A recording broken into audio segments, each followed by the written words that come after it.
vous retrouve aujourd'hui pour une carte pour tout en colle avec un tampon Crafters Companion de la collection des Rachel Ann Miller et celui-ci c'est le Butterfly Kisses. Et pour ce tampon, j'ai choisi de réaliser une colorisation au feutre à alcool. D'habitude, pour ce type de mise en couleur, j'utilise du Bristol. Et là, j'ai trouvé chez Tout en Colle du papier, celui dont on entend parler dans toutes les vidéos des Américaines, le fameux Nina Solar White. Eh bien, j'en ai trouvé chez Tout en Colle. Enfin, Noël nous en a trouvé plus exactement. Donc, elle a pris le Solar White et le Desert Storm. Donc, les deux références les plus utilisées. Là, j'ai réalisé mon tamponnage à l'encre Memento Black sur du Solar White. Et je commence la colorisation. Donc tout d'abord par le visage, c'est une manie que j'ai, je commence par le visage. Donc j'ai utilisé 3 tonalités différentes dans les Copics. Pour celles que ça intéresse, je vais mettre toutes les références des feutres que j'ai utilisés partie par partie en barre d'infos sous la vidéo. Donc du petit rose aux joues et après je reviens fondre toutes les couleurs avec la première couleur que j'avais utilisée, la plus claire. Ensuite je passe aux cheveux et pour essayer de réaliser quelque chose de plus réaliste possible, je donne des petits coups de pinceau, en plus, oui c'est un lapsus révélateur, des petits coups de feutre mais avec la pointe de pinceau effectivement, sur la fin du tracé on a quelque chose de très fin et ça donne vraiment cet aspect cheveux. Bon, ce qui ne m'empêche pas de bavouiller un peu, donc avec le blender, je viens effacer tout de suite. Tant que plus l'encre est fraîchement apposée, plus elle est facile à enlever. Et je continue ma colorisation des cheveux, donc je commence toujours par la teinte la plus claire que j'appose, c'est elle qui prendra le plus de place dans mon dessin, et puis après petit à petit avec des teintes de plus en plus foncées, je me rapproche de la racine des cheveux et des endroits qui sont censés être moins clairs. Toujours avec ce geste pour essayer d'avoir un trait très fin en fin de tracé.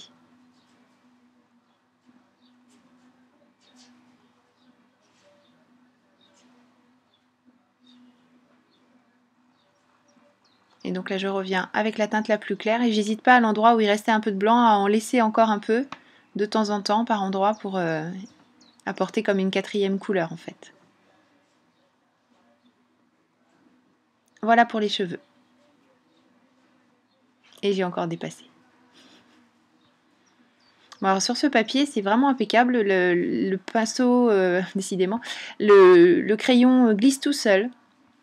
Il n'y a aucun souci, il est vraiment adapté à la colorisation au feutre à alcool. Et quand on intervient tout de suite, c'est ce que je vous disais, enfin même quand on laisse un petit peu sécher, mais franchement le fait d'effacer, ça se passe très très bien, ça n'abîme pas le papier, il ne peluche pas. Il y a vraiment des moments où j'ai saturé mon papier avec l'encre et il n'y a eu aucun problème ni de déchirement, ni même de papier qui fait des petites peluches, ça ne bouge pas. Pour les feutres à alcool, hein, attention, je ne parle pas d'une autre technique, je l'ai testé qu'avec les feutres à alcool.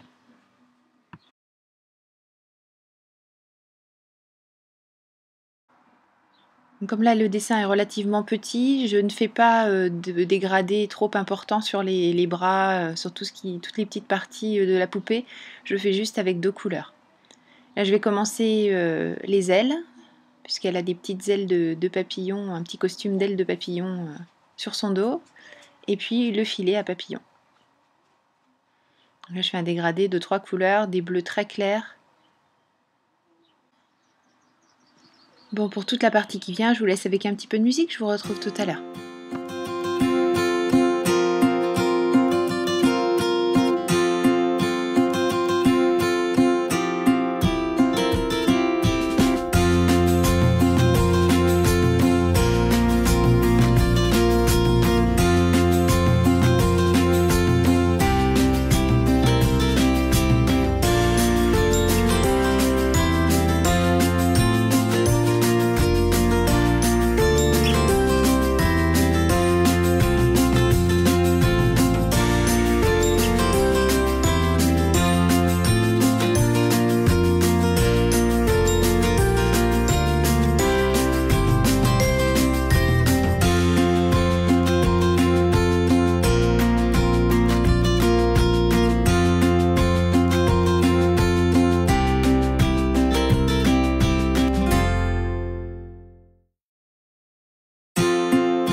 reste plus que quelques détails à rajouter. Et surtout, faire tout le fond. Donc là, j'avoue que j'ai accéléré un petit peu plus la vidéo parce que c'est vraiment pas... Il n'y a rien de bien sorcier. Et pour le fond, j'utilise un bleu, alors deux tonalités de bleu relativement claires, mais je mets la plus foncée vraiment tout autour des personnages, de tous les éléments, sans chercher à avoir quelque chose de parfaitement fondu, parfaitement... Et puis avec le bleu encore plus clair, je viens faire un genre d'ombre tout autour. La même chose pour l'herbe, je vais utiliser une seule couleur de vert. Je vais venir tamponner mon sentiment.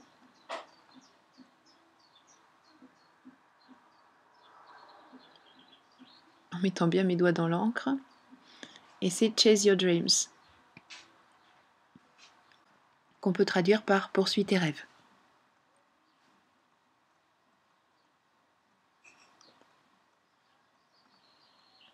Donc comme mon papier, j'avais très mal découpé puisque ma lame de massicot est, comment dire, légèrement usée, et puis que je m'y suis mal prise en plus, j'ai décidé d'user tout le bord en fait. Donc ça se passe très bien avec une lame de cutter, une lame de ciseaux. Là moi j'ai cet outil qui fait ça très bien aussi, donc je m'en sers, mais je vous dis, une lame de cutter ça fait très bien l'affaire, il n'y a pas besoin d'investir dans un outil spécifique.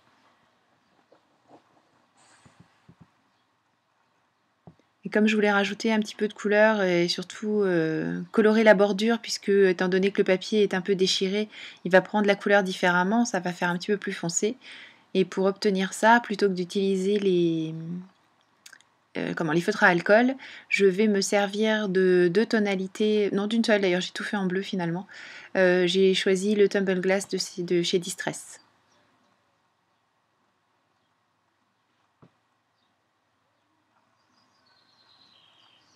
Donc je passe avec mon outil mousse rond. Franchement, les ronds, je les adore. Hein. J'aimais beaucoup les rectangulaires, mais depuis que j'ai goûté au rond, je n'utilise plus que ça. Bon, j'aurais dû attendre un peu que mon encre, l'encre du sentiment sèche. Bon, ça n'a pas fait trop de dégâts, heureusement. Quand on regarde de près, on voit que ça a quand même très légèrement bavé. C'est un peu dommage. Mais bon, la patience c'est moi. Et puis après, comme d'habitude, j'ai envie de dire, hein, j'ai oublié de lancer le film. D'ailleurs, pour la petite histoire, j'ai fait 2 colorisations en fait, puisque la première, je m'appliquais bien, je vous montrais tout, sauf que j'avais pas fait... j'avais appuyé trop rapidement et ça n'avait pas pris en compte ma demande, donc je n'enregistrais pas. Voilà, donc là je vous montrais qu'avec des perforatrices, donc deux qui vont ensemble, une qui perfore et une qui embosse, j'ai réalisé 2 petits papillons que j'ai collés donc avec 2 tonalités de rose différentes pour faire une épaisseur. Donc celui du dessus est embossé mais pas celui du dessous, et c'est collé sur la carte. Voilà, cette petite carte est finie, j'espère qu'elle vous aura plu. Vous allez voir maintenant quelques détails en photo. Je vous remercie beaucoup d'avoir suivi cette vidéo. Je vous fais des gros bisous, je vous souhaite un bon scrap et je vous dis à très bientôt. Bisous, bye bye.